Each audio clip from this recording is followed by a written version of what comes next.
Hey, welcome to my channel.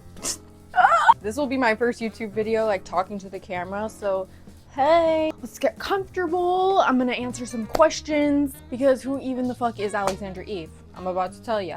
Shall we start where I was born? I was born in Los Angeles. Lived in Redondo Beach, Hermosa Beach for the first 5 years of my life. Boom, mom loses her job. Dad's on a depressive bender. Boom, we lost the house. I forgot to say that. Boom, grandma's a Mormon that's going on a mission, aka religiously colonizing. But hey, we got somewhere to live now, so we moved to Temecula. We live in their house. Boom, dad dies.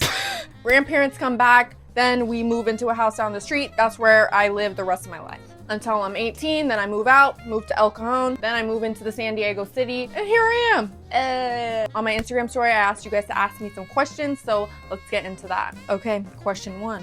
What motivated you to want to start making videos on social media? So basically, TikTok started to become really popular when I was in high school, and I was a TikTok hater. I was kind of just being a little judgmental little bitch. Like, I wasn't confident enough to get on the internet and do what those people were doing, so that's why I was hating. Boom, COVID, boom, lockdown. I had graduated a year early, so everyone else was in online school, and I was fucking around at home. And I was like, why don't I just post about it? Without having to face people at school after posting all of my shit on the internet, it made me feel immune. I was like, fuck it. So I literally just started posting a million times a day. I started off as White Girl FB. I think a lot of people originally know me as that. But yeah, that's kind of how it started. Question 2, what is your ethnic background? I feel like you're a Latina baddie. Thank you so much. I am quite white, very Caucasian. I did take a 23andMe test, so I'll get into that.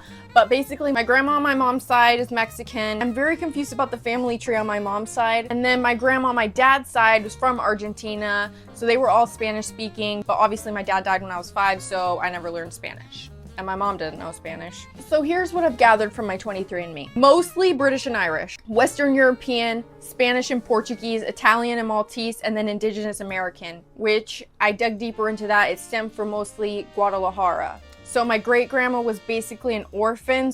I don't know, guys. I think we gotta end that there. Next, what's your biggest fashion tip? Okay, I thought about this, and what really helped me develop my style was learning my color season. So I learned that I'm a soft autumn. I'm currently dressed in my color season right now. I mean, it's literally just brown. Listen, I love nothing more than dressing in fun colors and mixing patterns and everything. But at the end of the day, as an indecisive queen, when you're having a bitch fit and you don't know what the fuck to wear or how to do your makeup, resort to your color season. You're gonna look hot no matter what. And I'm not trying to dull your creative spark. It's just useful for emergencies. Next, did you ever have red hair or am I just schizo? Yes. I have gone through so many hair colors. First of all, I had blonde blindness, okay? So then I was like, oh, let me try a different fun color. It was like a not permanent orange color, more like a tint. And then I got real confident and I started using permanent colors. And then, without knowing shit about hair, I started layering permanent color on permanent color on permanent color. And I went from like bright red, burgundy, auburn, dark brown. Never did I use color remover. I was just slapping shit on top of everything. And then I reached a point of no return. I had many different stripes on my hair and I had to spend $800 to get it fixed. So don't do that unless you're rich. But that was not fun. The next question is, where do you get your clothes / how did you develop your amazing style? First of all, thank you very much. I'm flattered. No, like for real, I'm actually. I talk about being a fashion nepo baby a lot because a lot of my style inspo comes from my godmother and my mother. My godmother didn't have any kids and I'm my mom's oldest. So I received a lot of secondhand amazing pieces that have really shaped my staple wardrobe. So I went through my Pinterest and jotted down some of the designers that I pull a lot of inspo from. These are mostly late 90s, early 2000s runway shows. I saw a lot of Roberto Cavalli, Betsy Johnson, Dolce & Gabbana, Dior, Custo Barcelona, Vivienne Westwood, Anna Sui, and Jean-Paul Gaultier. Gaultier. I am not fashionably literate. Like, I don't know if that's the right way to describe it, but a lot of people are like, oh, this is spring fashion, summer this, 2004.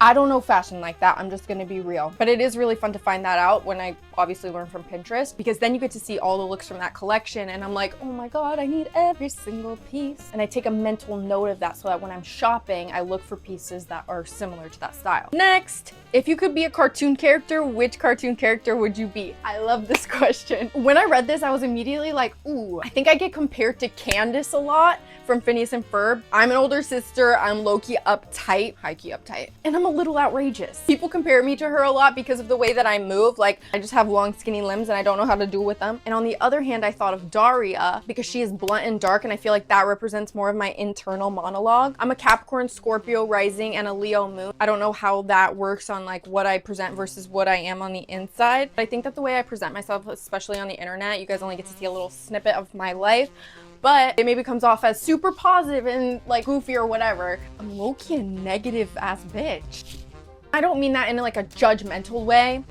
I just mean I don't always see the bright side, you know, especially for people that have gone through some shit in your life. It can sometimes feel unsafe to think of things too positively. I like to think of myself as a little bit more realistic, which a lot of people can't handle. And sometimes I say stuff and they're like, oh my God, do you really think that way about yourself or whatever? And I'm like, oh, like for me, I'm just like, yeah, you know what?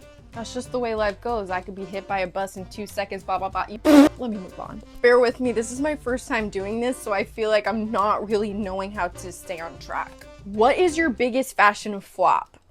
When I was in high school, I used to wear a lot of onesies outside of the house. There was a specific Batman onesie that I was really obsessed with, and I would wear a fanny pack around my waist as my purse and then go do errands in my Batman onesie, and it also had a cape attached to it. I'm pretty sure there's a photo of me outside Cahoot's pet store in this outfit. I'll try to find it, but I don't know if I will. Gold or silver jewelry. I used to tan a lot and I feel like gold suited my skin tone better, and then I was like, oh my God, I'm gonna get skin cancer. So I stay out of the sun mostly now, and I wear a lot of sunscreen. So then I started wearing a lot more silver. But now I'm like, fuck it, you know, it is not that serious. I love to mix metals. Right now I'm mixing metals. Mixing metals is very chic. Oh. Okay, I think that's kind of it. I did get a question about my room and what's in my room, so the next video will be a room tour, which I'm really excited to do because I've been wanting to do an updated one since I've added more to my gallery wall and some more little accent pieces, and then I'll have to get into how I'm also a home decor nepo baby. So yeah, okay, I'm signing off here. Love you guys, bye.